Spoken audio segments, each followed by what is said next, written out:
Kalau saya lihat, kenapa kasus Gus Miftah ini viral dan diperbincangkan oleh seluruh masyarakat Indonesia, itu karena Gus Miftah ini seorang pejabat. Setiap pejabat itu secara psikologi biasanya orang diangkat jadi pejabat itu egonya naik. Orang yang ceplas-ceplos itu gerak mulutnya itu lebih cepat daripada gerak otak. Padahal yang bagus itu gerak otak lebih dulu daripada gerak mulut. Nah, yang ceplos-ceplos ini ngomong dulu, mikirnya belakangan. Akhirnya orang-orang yang ceplos-ceplos itu biasanya menyesal di kemudian hari.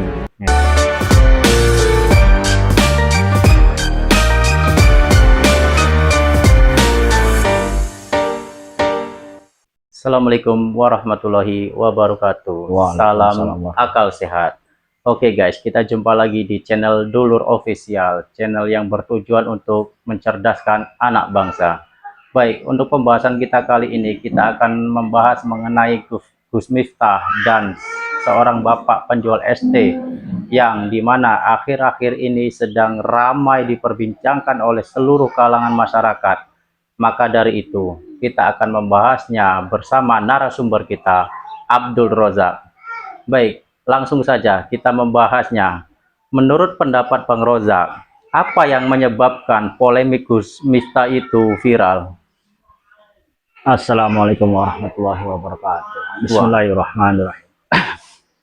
Jadi begini ya, kalau saya lihat, kenapa kasus Gus Miftah ini viral dan diperbincangkan oleh seluruh masyarakat Indonesia, itu karena Gus Miftah ini seorang pejabat negara, utusan presiden, masalah urusan agama. Dia melakukan kesalahan kan. Setiap pejabat itu secara psikologi biasanya orang diangkat jadi pejabat itu egonya naik. Secara psikologi loh. Egonya naik, pongahnya naik lah. Rasa dia bahwa dirinya semakin tinggi. Iya, pasti naik gitu. Akhirnya kan biasanya begitu naik kan, padahal menurut yang sebenarnya itu justru malah turun ego kalau jadi pejabat. Harusnya karena ya. Apa? Karena pejabat itu kan selalu disorot oleh media kan, oleh masyarakat, ucapannya, tingkah lakunya terus disorot. Jadi kesalahan sedikit pun bisa ramai. Padahal begini yang benar. Kalau orang diangkat jadi pejabat, egonya justru turun.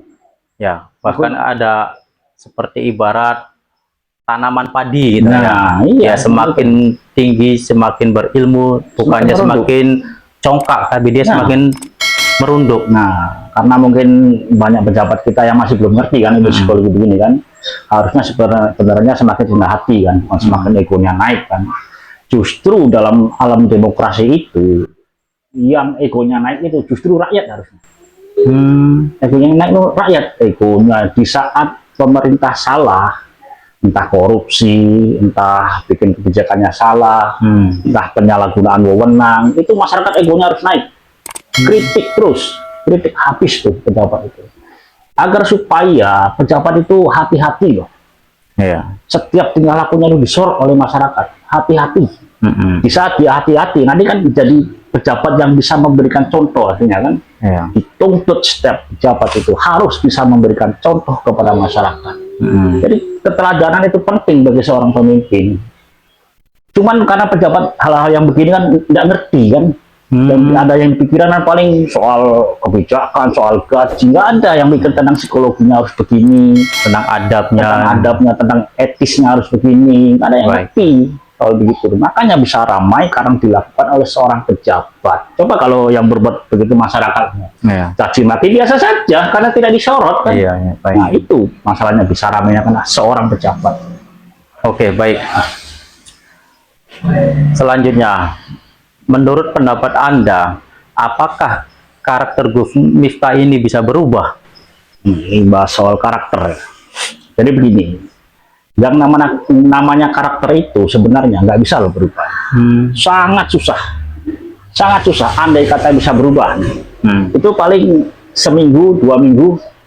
Setelah itu seperti itu lagi. Balik lagi ke asalnya. Balik lagi ke asal. Saya kasih contoh misalnya, seorang anak SMP misalnya, Ya. dia periang, wah periang dia itu. Tiba-tiba dimarahi sama bapaknya itu, bahkan dikebuk misalnya. Anak itu langsung drop mentalnya itu, jadi pendiam. Nah, di saat anak itu pendiam, maka anak itu memakai karakter topeng. Nah, ini. Paham nggak? Karakter topeng itu karakter yang bukan sebenarnya. Ya. Nah, karakter topeng itu tidak berlangsung lama, loh, sebentar. Nanti dia sendiri sebenarnya tidak nyaman orang yang pakai karakter topeng, tidak nyaman. Biasanya periang, tiba-tiba pendiam kan. Ya. Akhirnya tidak nyaman bagi diri dia sendiri. Tetap ujung-ujungnya kembali ke karakter aslinya nanti. Begitu juga Gus Miftah. Gus Miftah itu misalnya sekarang dia diserang, saya akan menjaga hati-hati ucapan saya. Memang bisa gitu, cuma sementara. Nanti seiringnya lamanya waktu seperti itu lagi, susah dirubah yang karakter. Nah, kalau saya analisa karakter Gus Miftah ini semacam orang yang cepat ceplos. Sekarang saya terangkan orang yang cepat ceplos itu. Orang yang cepat ceplos itu gerak mulutnya itu lebih cepat daripada gerak otaknya. Itu filosofi orang cepat ceplos.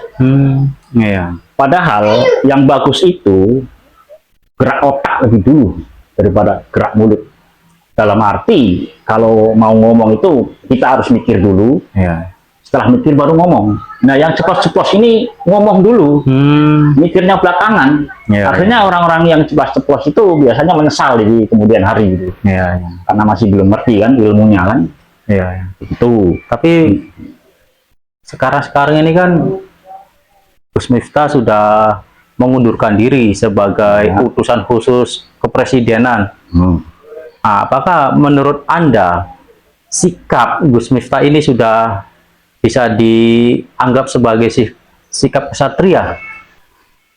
Kalau masalah begitu, dalam kasus ini saya ada 3 hal yang saya nilai positif.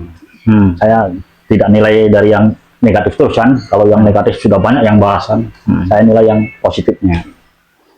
Hal positif dari polemik Gus Miftah dengan penjual ST ini ada 3 loh, saya analisa itu. Yang pertama, membawa berkah bagi Pak Sunardi itu kan. Iya. Akhirnya dapat duit, dapat katanya rumah. Banyak orang yang simpati. Simpati. Akhirnya dapat rezeki kan. Iya. Itu kan ibaratnya Allah angkat derajat Sunardi itu. Jadi para pejabat itu kalau dia menghinakan rakyat kecil, maka dia akan hina. Tapi sebaliknya kalau dia memuliakan rakyat kecil, pejabat itu akan mulia. Makanya saya sering terangkan kan, bahwa muliakan rakyat kecil pejabat itu, kamu akan mulia. Tapi kalau kamu tidak dengar nasihat banyak orang, justru kamu ngambil langkah sebaliknya, menghinakan, mengolok, menindas rakyat kecil, cepat atau lambat akan terhina juga. Tuh, begitu. Itu sisi positif yang pertama, membawa berkah pada Bapak Sunardi. Sisi positif yang kedua, ini sebenarnya tamparan keras bagi Gus Miftah. Ujian keras, ujian yang sangat keras. Agar supaya Gus Miftah itu sadar loh. Dari ucapannya ceplos-ceplos yang biasa mengenai itu, dicek di video-video banyak dikuliti oleh warganet. Rame-rame dikuliti, ternyata memang seperti itu.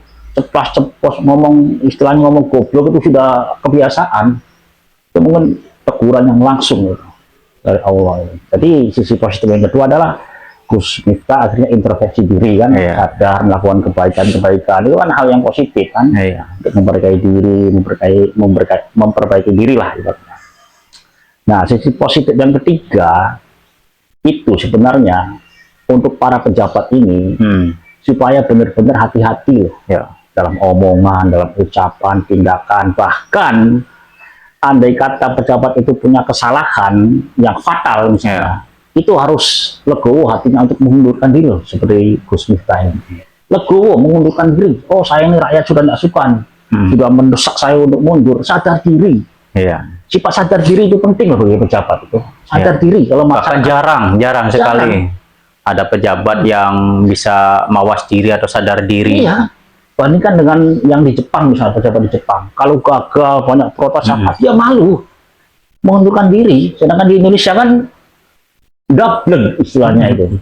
Walaupun Iya, iya. salah diprotes, di demo terus-terusan, gablek, malah orang demonya yang ditangkapin. Jadi kesadaran diri di saat rakyatnya juga tidak menginginkan itu penting loh. Oh ya udah, saya legowo mengundurkan diri. Saya puji dalam hal ini Gus Miftah.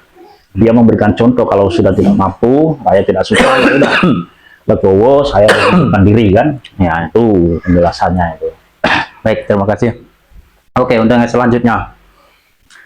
Apakah ada hikmah di balik polemik Gus Miftah dan pedagang ST ini?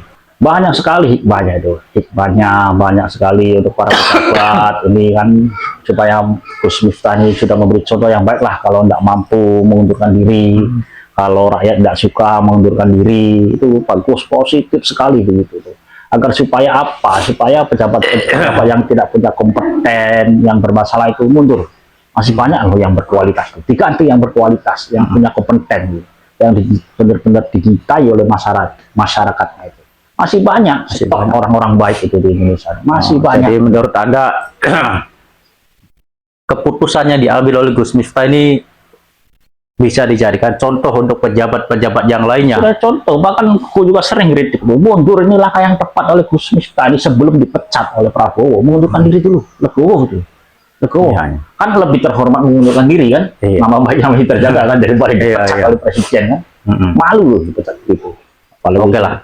Baik, terima kasih banyak atas waktunya pembahasan ini. Mudah-mudahan orang yang menonton video ini dapat mengambil hikmahnya, apa sih di balik kejadian ini yang bisa dipetik hikmahnya. Oke, kita akan bertemu lagi di video-video selanjutnya. Assalamualaikum warahmatullahi wabarakatuh. Waalaikumsalam.